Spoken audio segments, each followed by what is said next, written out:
Right breaking చూస్తున్నారు. Delimitation తీరుపై CM Revanth Reddy తీవ్ర ఆగ్రహం వ్యక్తం చేస్తున్నారు.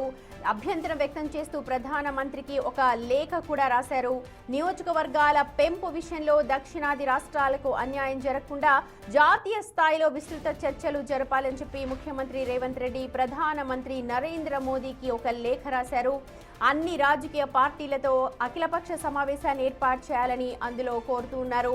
అన్ని రాష్ట్రాల అభిప్రాయాలు, రాజకీయ పార్టీల ఏకాభిప్రాయంతో ఇలాంటి కీలక నిర్ణయాలు తీసుకోవాలి అని అంటూ ప్రధానికి విజ్ఞప్తి చేస్తూ ఉన్నారు. చూడొచ్చు లెటర్ కూడా. అలాగే తను చెప్పిన హైబ్రిడ్ మోడల్ ఎలా వర్క్ అవుతుంది అన్నది కూడా పాయింట్ వైజ్ గా అందులో పేర్కొన్నారు ముఖ్యమంత్రి రేవంత్ రెడ్డి.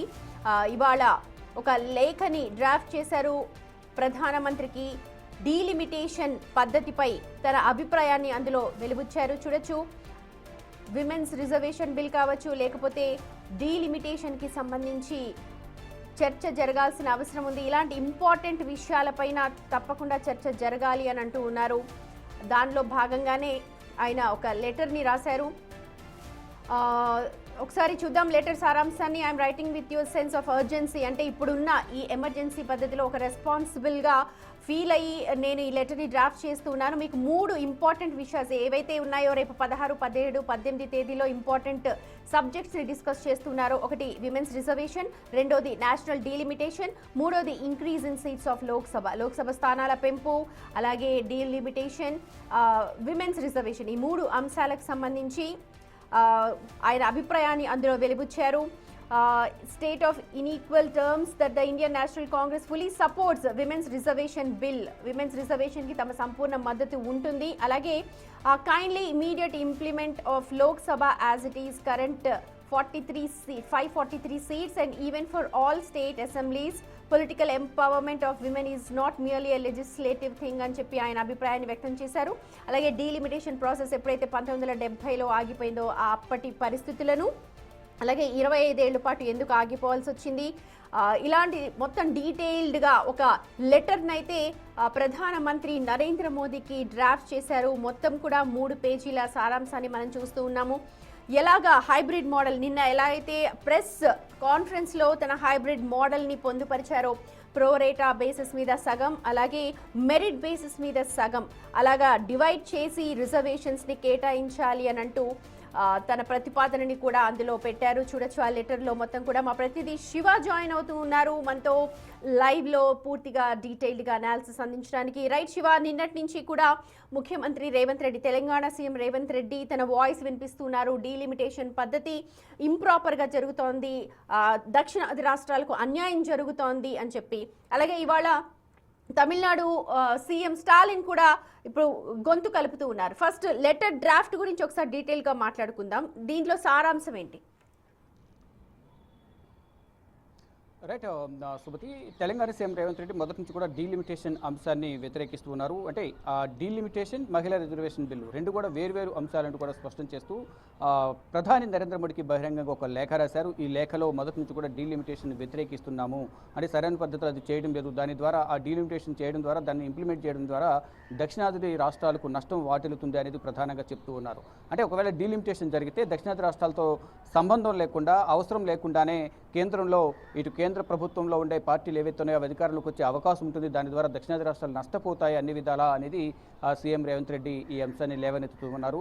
అంటే రిజర్వేషన్ సపరేట్గా కల్పించాలి మహిళలకు, మరొక డీలిమిటేషన్ అనేది సపరేట్గా ఉండాలి అనేది ప్రధానంగా చెప్తున్నారు. అంటే డీలిమిటేషన్ అసలు కంప్లీట్గా వ్యతిరేకిస్తున్నట్లుగా ఆయన తెలియజేస్తున్నారు. అంటే ఈ డీలిమిటేషన్ వల్ల చిన్న రాష్ట్రాలు ఏవైతే ఉన్నాయో ఆ రాష్ట్రాల్లో అంటే 50% అనేది చెప్తున్నప్పటికీ, అన్ని రాష్ట్రాల్లో 50% సీట్ల పెంపు అనేది చెప్తున్నప్పటికీ కూడా సమన్యాయం చేస్తున్న కేంద్ర ప్రభుత్వం చెబుతుంది. కానీ తక్కువ స్థానాలు ఉన్న రాష్ట్రాల పరిస్థితి ఏంటి? ఫర్ ఎగ్జాంపుల్ యూపీ 80 స్థానాలు ఉన్నాయి, అక్కడ 50% అంటే 50% పెంచితే 80లో 40 సీట్లు పెరుగుతాయి, అంటే 120 స్థానాలు అవుతాయి. ఫర్ ఎగ్జాంపుల్ తమిళనాడు కంపేర్ చేస్తే 40 స్థానాలు ఉన్నాయి, 20 స్థానాలు పెరిగితే 60 స్థానాలకు పెరుగుతుంది. అంటే అక్కడ అంతరం అనేది మధ్య డిఫరెన్స్ అనేది 60 స్థానాలకు ఉంటుంది. మరి ఇటు ఈ తమిళనాడు తర్వాత తెలంగాణలో వస్తే 17 స్థానాలు, అది 50% పెరిగితే 23 స్థానాలకు పెరగబోతుంది. అంటే వేరియేషన్ అనేది చాలా పెరుగుతూ ఉంది.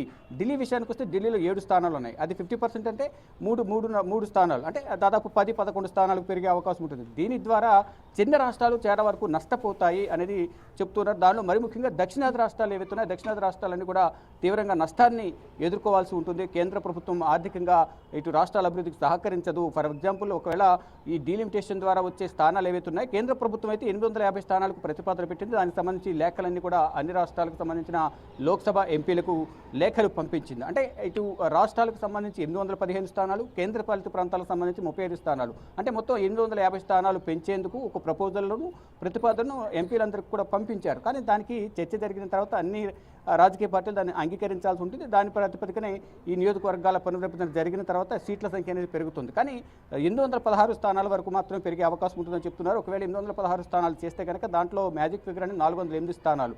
ఇప్పుడు ప్రజెంట్ ఏదైతే దక్షిణ రాష్ట్రాల్లో 130 స్థానాలు ఏవైతే ఉన్నాయో, అండ్ 130 స్థానాల డీలిమిటేషన్ జరిగితే కనుక 195 స్థానాలకు పెరిగే అవకాశం ఉంటుంది. కానీ ఎక్కడా కూడా ఎటువంటి అన్యాయం జరగదు దక్షిణాది రాష్ట్రాలకు అనేది కేంద్ర ప్రభుత్వ పెద్దలు, ఇటు బీజేపీ నేతలు, ఇటు కేంద్ర మంత్రి కిషన్ రెడ్డి కానీ వీరంతా కూడా చెప్తూ ఉన్నారు. కానీ ఇటు తెలంగాణ సీఎం రేవంత్ రెడ్డి కానీ, ఇటు తమిళనాడు సీఎం స్టాలిన్ ఇద్దరు కూడా ప్రధానంగా ఇదంతా కావాలని చేస్తున్నారు, దక్షిణాది రాష్ట్రాలకు అన్యాయం చేసే విధంగా కూడా వ్యవహరిస్తున్నారు అనేది ప్రధానంగా చెప్తున్నారు. అంటే దక్షిణాది రాష్ట్రాలు తెలంగాణ, ఆంధ్ర, కేరళ, కర్ణాటక, తమిళనాడు ఈ 5 రాష్ట్రాల్లో ఒక్కొక్క రాష్ట్రంలో సీట్ల సంఖ్య అనేది 40 కన్నా తక్కువే ఉన్నాయి. అంటే కేవలం ఒక తమిళనాడు మాత్రం 40 స్థానాలు ఉన్నాయి. ఇటు ఇతర రాష్ట్రాలు అయితే కేరళలో తక్కువ స్థానాలు ఉన్నాయి. అన్నీ కూడా 40 స్థానాల లోపే ఉన్నాయి. అవన్నీ కూడా కలుపుకొని ప్రజెంట్ 130 ఉంటే అవి 195 వరకు పెరిగే అవకాశం ఉంటుంది. ఇటు దక్షిణాది రాష్ట్రాలకు తక్కువ, అదే ఉత్తరాది రాష్ట్రాలకు ఎక్కువ స్థానాలు పెరిగే అవకాశం ఉంటుంది. అంటే 50% అనేది అందరికీ సమన్యాయం చేసినప్పటికీ కూడా స్థానాలని తక్కువ ఉన్న చిన్న రాష్ట్రాలకు నష్టం జరుగుతుంది అనేది చెప్తున్నారు.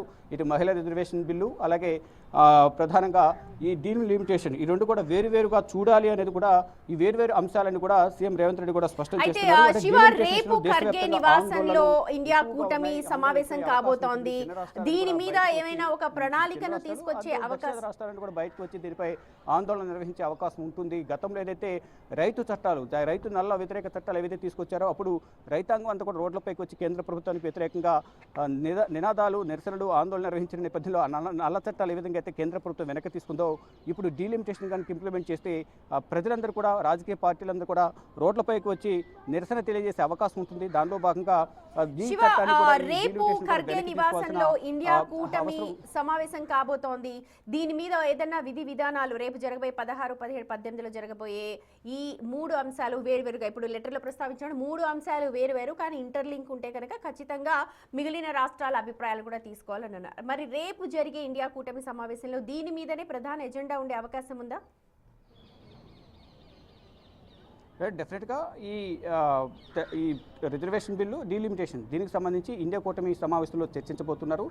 ప్రధానంగా ఈరోజు ఇదే అంబేద్కర్ జయంతి సందర్భంగా పార్లమెంట్లో కూడా ప్రధాని నరేంద్ర మోడీ కాంగ్రెస్ పార్టీ జాతీయ అధ్యక్షుడు మల్లికార్జున ఖర్గేను కలిసి మహిళా రిజర్వేషన్ బిల్లు, మరోవైపు డీలిమిటేషన్కు సహకరించాలి, దాని ఆమోదం పొందేందుకు సహకరించాలంటూ కూడా ఆయన కోరారు. కానీ ప్రధానంగా చెప్తున్నది ఈ డీలిమిటేషన్ కానీ, మహిళా రిజర్వేషన్ బిల్లు కానీ మొదటి నుంచి కూడా వ్యతిరేకిస్తున్నారు. ఇప్పుడు ఎన్నికలు జరుగుతున్నాయి కాబట్టి 29వ తేదీ తర్వాత 29తో 2 విడత అసెంబ్లీ ఎన్నికలు పశ్చిమ బెంగాల్ ముగియబోతున్నాయి కాబట్టి దాని తర్వాత అఖిలపక్ష సమావేశాన్ని ఏర్పాటు చేసి ఈ డీలిమిటేషన్ కానీ, మహిళా రిజర్వేషన్ బిల్లు ప్రవేశపెట్టాలి అనేది ప్రధానంగా, ముందు మహిళా రిజర్వేషన్ బిల్లు ప్రవేశపెట్టాలి అనేది కూడా ఒక ప్రతిపాదన 3 సార్లు కేంద్ర ప్రభుత్వానికి, ఇటు ప్రధాని నరేంద్ర మోడీకి, ఇటు పార్లమెంటరీ వ్యవహారాల శాఖ మంత్రి కిరణ్ రిజిజుకి, ఇటు మల్లికార్జున ఖర్గే లేఖలు రాశారు. కానీ దాన్ని కొట్టిపాడిస్తూ 16, 17 3 రోజులు నిర్వహిస్తున్నారు. అయితే ఇప్పుడు ఇండియా కూటమిలో ఉన్న పార్టీలన్నీ కూడా రేపు మల్లికార్జున ఖర్గే అధ్యక్షతన సమావేశం కాబోతున్నాయి. పార్లమెంట్ కాంప్లెక్స్లో అనేకలో సమావేశమై భవిష్యత్ కార్యాచరణ 16, 17 3 రోజుల పాటు, 18 3 రోజుల పాటు సమావేశాలు జరుగుతున్నాయి కాబట్టి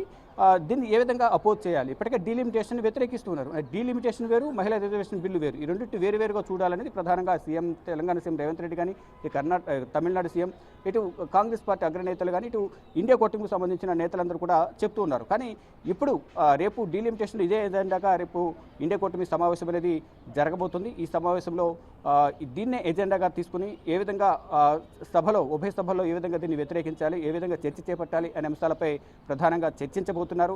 చర్చించిన తర్వాత సభలో బిల్లును ప్రవేశపెట్టే సందర్భంలో ముందు డీలిమిటేషన్ సంబంధించి బిల్లు ప్రవేశపెడతారు. దాని ఆధారంగా 33% మహిళలకు రిజర్వేషన్ కల్పిస్తామనేది కేంద్ర ప్రభుత్వం చెబుతుంది. కానీ దీన్ని వ్యతిరేకంగా అందరూ ఇండియా కూటమికి సంబంధించిన ప్రతిపక్ష పార్టీలందరూ కూడా వ్యతిరేకిస్తూ ఉన్నారు. అంటే దీని ద్వారా చిన్న రాష్ట్రాలకు నష్టం జరుగుతుంది, మరి ముఖ్యంగా దక్షిణాది రాష్ట్రాలకు నష్టం జరుగుతుంది అనేది వారంతా చెప్తున్నారు. దీని అంతటిని ఉద్దేశించే మొదటి నుంచి కూడా డీలిమిటేషన్ను సీఎం రేవంత్ రెడ్డి వ్యతిరేకిస్తున్నారు. దానిలో భాగంగానే ప్రధాని నరేంద్ర మోడీకి లేఖ కూడా రాశారు. ఈ లేఖలో కీలక అంశాలను కూడా ప్రతిపాదించారు. అంటే మహిళల కోటాను వెంటనే అమలు చేయాలని కూడా సీఎం రేవంత్ రెడ్డి విజ్ఞప్తి చేశారు. మహిళా రిజర్వేషన్ను డీలిమిటేషన్ కలపడం సరైన అభిప్రాయం కాదని కూడా ఆయన సరైనది కాదని కూడా అభిప్రాయం వ్యక్తం చేశారు. అంటే దేశ ప్రజలందరూ మహిళా రిజర్వేషన్కు మద్దతు ఇస్తున్నారని కూడా ఆయన వ్యాఖ్యానించారు. అంటే మహిళా రిజర్వేషన్ బిల్లుకు మేము వ్యతిరేకం కాదు, కేవలం ఒక డీలిమిటేషన్ మాత్రమే వ్యతిరేకము, అది అమలు చేసే విధానానికి వ్యతిరేకం అనేది కూడా సీఎం రేవంత్ రెడ్డి చెప్తున్నారు. సీఎం రేవంత్ రెడ్డితో పాటు కాంగ్రెస్ పార్టీ నేతలు కానీ మరోవైపు ఇండియా కూటమి నేతలందరూ కూడా ఈ డీలిమిటేషన్ తీసుకొచ్చే విధానాన్ని వ్యతిరేకిస్తూ ఉన్నారు. Sumathi. Right Shiva, thank you. చూడొచ్చు ఒక 4 పేజీల సుదీర్ఘ లేఖను తెలంగాణ సీఎం రేవంత్ రెడ్డి ప్రధానమంత్రి నరేంద్ర మోదీకి రాశారు. ఇంపార్టెంట్ డెసిషన్స్ అంటే ముఖ్యమైన విషయాల్లో డెసిషన్ తీసుకునే ముందు అన్ని రాష్ట్రాల అభిప్రాయం తీసుకుంటే మంచిది అంటూ సూచిస్తూనే 3 అంశాలు ఏవైతే రేపు 3 రోజులు ప్రధానంగా చర్చిస్తూ ఉన్నారో, విమెన్స్ బిల్లుని సపరేట్గా చూడాలి, దానికి సంపూర్ణ మద్దతు ఉంటుంది. అలాగే డీలిమిటేషన్, లోక్సభ స్థానాల పెంపు, ఈ 2 అంశాలు కనుక ఒకదానికొకటి ఇంటర్లింక్ అయి ఉంటే ఏ ప్రాతిపదికన ఏ రాష్ట్రానికి కూడా అన్యాయం జరగకుండా ప్రతిపాదించవచ్చో దాన్ని కూడా ఒక సూచనలాగా చేశారు తెలంగాణ సీఎం రేవంత్ రెడ్డి. తను నిన్న ప్రతిపాదించిన హైబ్రిడ్ మోడల్ని కూడా అందులో ప్రస్తావించారు. దక్షిణాది రాష్ట్రాలకు అన్యాయం జరుగుతోంది, ఆ దిశగా కాకుండా అన్ని రాష్ట్రాలు దీనిపై లబ్ధి పొందాలి అని అంటే తనకున్న ఆలోచనని ప్రధానమంత్రికి పంచుకున్నారు. అయితే ఇప్పటికే చూస్తున్నాం మిగిలిన రాష్ట్రాలు కూడా తీవ్ర అభ్యంతరం వ్యక్తం చేస్తున్నాయి. ముఖ్యంగా తెలంగాణ సీఎంతో పాటు ఇప్పుడు తమిళనాడు సీఎం స్టాలిన్ కూడా గొంతు కలుపుతున్నారు. తమిళనాడు ప్రజలకు కనుక ఒకవేళ అన్యాయం జరిగితే తీవ్రంగా పరిణామాలు ఉంటాయంటూ ఒక హెచ్చరిక ధోరణిలో కూడా ఇవాళ మాట్లాడడం జరిగింది. మనం అది కూడా చూసాం. రైట్, ఇక